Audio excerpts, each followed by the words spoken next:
بله یوه بله مسله چې د اقلیتونو دپاره د اندېښنې وړ ګڼل شوې د اهل هنود دپاره د ځانګړې څوکۍ د بیلولو مسله وایي په دې کې رد شوه. دوی په خپله وایي چې د اقلیت په توګه که دوی ځای او حق نه لري نو کوچیانو ته بیا ولې ونډه ورکړل کیږي. په دې اړه او دا چې د دوی په روحیې باندې به څنګه اغیزه وکړي د یوه افغان په صفت.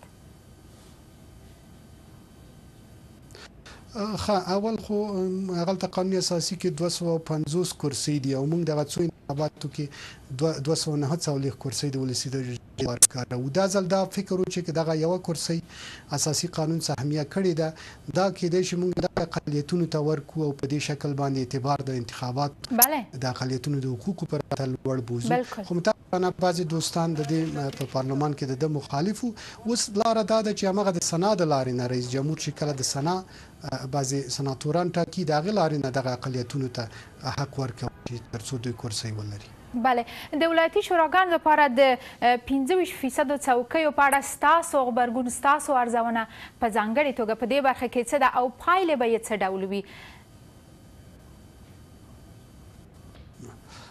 د ښځو شرایط وضعیت تاسو ته معلوم دی په افغانستان کې مخصوصا د ولایتو په کچه دوی په سیاسي رقابت کې په عادي توګه برخه نشي اخیستی. دوی ضرورت لري چې په قانون کې ځانګړي ضمانتونه وي تر څو دوی نه ملاتړ وشي.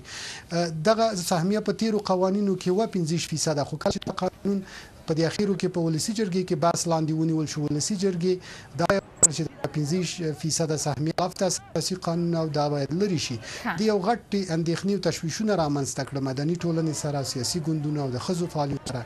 خو خوشبختانه مشرانو جرګې بیا بیرته دا سهمیه دخل کړه او کله چې مشترک کمیسیون فیصله وکړه 15% نه خو 20% لااقل د لپاره ومنله چې د ولایتي شورا کې د ښځو لپاره سهمیه ځانګړې شي. دا بیا هم غټه لاسته راوړنه ده. خو دا یو دوامدار روان دی او موږ امیدوار یو چې آینده کې دا قانون بیا اصلاح کیږي دا سهمیه لا پسې پیاوړې شي. بالکل ډیره زیاته مننه کوو تاسو نه. کور مو ودان سپین غرزی په خپلو کارونو کې بریالي اوسئ.